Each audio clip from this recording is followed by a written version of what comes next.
Tonight, when it gets dark, you'll reach over and tap a switch, and the whole room lights up. You won't even think about it. But that little switch is one of the newest things in the entire human story. For more than 99% of the time, people have existed, simply wasn't there. When the sun dropped below the horizon, the world didn't just dim, it vanished. Hold your hand in front of your face, on a moonless night in the wild, and you genuinely cannot see it. For over 300,000 years, every single ancestor you've ever had spent close to half of their life sitting inside that darkness. No lamps, no candles, not for most of it. Just the stars, the black sky, and whatever fire they could keep alive. So here's the question almost nobody asks. What did they actually do with all those hours? The answer quietly rewrites what we think we know. About sleep, about stories, and about how we became us. Start with fire, because without it none of the rest happens. The oldest solid evidence of humans controlling flame comes from Wonderwork Cave in South Africa, going back roughly 1 million years. And fire did far more than keep people warm. It reorganized the entire human day. Before fire, our ancestors behaved like every other primate. When the light went, you found a tree or a sheltered nook, and you froze, because moving in the dark just made you somebody's dinner. Our night vision is pathetic. Next to the animals that hunted us, leopards, hyenas, wolves, they all saw us perfectly. Fire flipped that overnight, literally. A campfire throws a ring of safety, about 30 feet across. Step inside it, predators stay away. Step outside it, and you're gone. That's not an exaggeration. Researchers watching modern hunter-gatherers recorded that people who drift from the fire after dark are far more likely to be killed by an animal, even today. But here's the strange part. Fire didn't only protect people. It handed them something no creature had ever had. Spare hours. Before fire, your useful day ended. The moment the sun set, maybe 12 hours in summer, as little as 8 in deep winter, fire suddenly bolted 2 to 4 extra hours onto every single evening. Stretch that across thousands of generations, and those borrowed hours quietly reshaped our species. In 2014, anthropologist Polly Wiessner published a study in the Proceedings of the National Academy of Sciences. She'd spent years recording the real conversations of the Jew/Hoansi people of the Kalahari, one of the last groups still living close to the original human way of life. What she found flips a switch in your head. In daylight, about 80% of what people talked about was pure business. Who's hunting where, which plants are ready, who didn't share fairly. Daytime talk was work. But after dark, around the fire, the whole flavor changed. Now 81% of it was stories. Faraway people, adventures, myths about where the world came from, jokes that cracked up the whole camp. Wiessner argues that Firelight conversation is where human culture was actually born. The campfire was the first theater, the first classroom, the first church, where people first learned to think past the right now and imagine things that don't even exist yet. It's where we became us. But the night wasn't only stories by the fire. Something else was happening. Something science only stumbled back onto in the last 30 years. You were never built to sleep the way you sleep tonight. In 2001, a historian named Roger Ekirch published a paper that quietly broke sleep science open. He'd spent 16 years digging through old records and kept hitting the same ghost.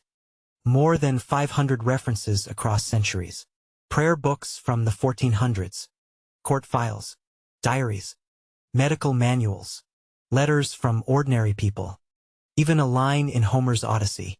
Over and over, the same 2 phrases, first sleep and second sleep. Before the industrial age, people did not sleep in one solid block. They went down not long after sunset, slept about 4 hours, and then woke up on purpose. They'd stay awake an hour or 2 in the dead middle of the night, then drop back down for another 4 hours until dawn. This wasn't insomnia. This was just sleep. is how nearly every human slept for thousands of years. So what did they do in that gap? Awake in the dark at 2 a.m.? Everything. A French doctor in the 1500s actually told couples to use that window to conceive children, because he claimed they'd do it better. People visited neighbors. They turned over their dreams. While the dreams were still fresh, they wrote. Some just lay there in the black and thought. One physician's manual from the 1500s said the finest hours for study and reflection were during the watch, those still minutes between first and second sleep, when the mind was calm and the world had gone quiet. And here's the funny part. Historians read these lines for centuries and quietly mistranslated them because they couldn't picture people ever sleeping differently than we do. The modern assumption ran so deep. They bent ancient Greek and medieval Latin to fit it. Then science caught up with history. In 1992, a psychiatrist named Thomas Ware, at the National Institute of Mental Health, ran a beautifully simple experiment. He took volunteers and pulled all artificial light out of their nights. For 1 month, they lived with 14 hours of darkness every evening. Basically the conditions our ancestors had before fire stretched the night. Within a few weeks, every single person fell into the same rhythm. 4 hours of sleep, 1 to 3 hours of calm wakefulness, then 4 more hours of sleep. Nobody told them to. Their bodies just did it, like an ancient program had been waiting inside them. The whole time, buried under a century of light bulbs. And when Ware measured their hormones during that wakeful stretch, he found something remarkable. They weren't in a normal awake state at all. Their brains were flooded with prolactin, the same calm hormone you get during deep meditation. They described it as peaceful, dreamy, almost meditative. It wasn't a gap in sleep. It was its own state of mind, one most of us alive today have literally never felt. So what killed it? The answer is almost insultingly simple. Light. In the 1600s, cities started bolting up street lamps. Paris was one of the first under Louis XIV, who mostly wanted to cut crime. London followed.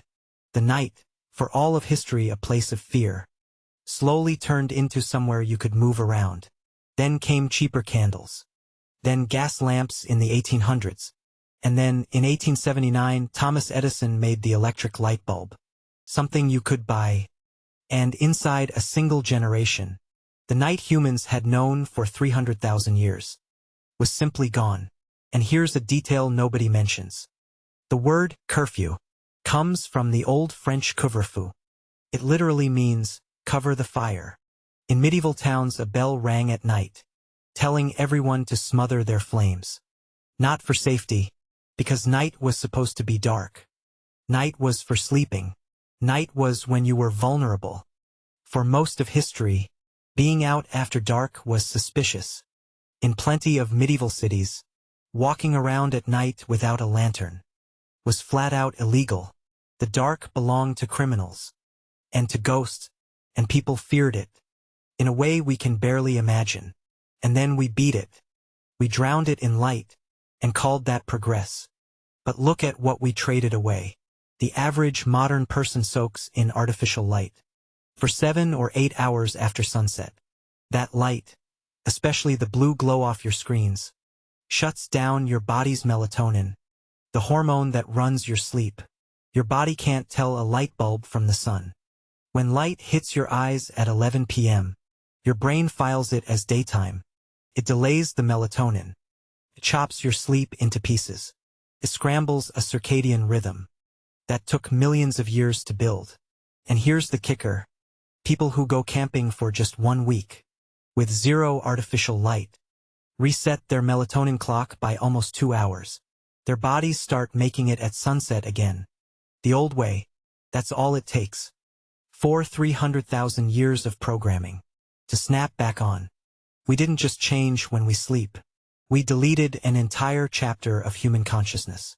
That quiet, reflective state between first and second sleep, the one Ware's volunteers called peaceful, basically doesn't exist for most people anymore. Instead we get insomnia, And we treat it like something's broken. But what if nothing is broken? What if waking at 2 a.m. and lying there in the dark isn't a malfunction? What if it's your body remembering what it was built to do? For 300,000 years, your ancestors spent their nights inside a rhythm. Science is only now beginning to understand. They circled fires and told the stories that built whole civilizations. They slept in two halves, with a pocket of quiet thought tucked in between. They lived in a darkness so total that the Milky Way wasn't something you drove to a park to glimpse. It was just the sky. And every night when they woke in that gap, between first and second sleep, they lay there in the silence and thought about their lives, their dreams, and the morning still coming. We traded all of it for a light switch, and most of us never even noticed it was gone.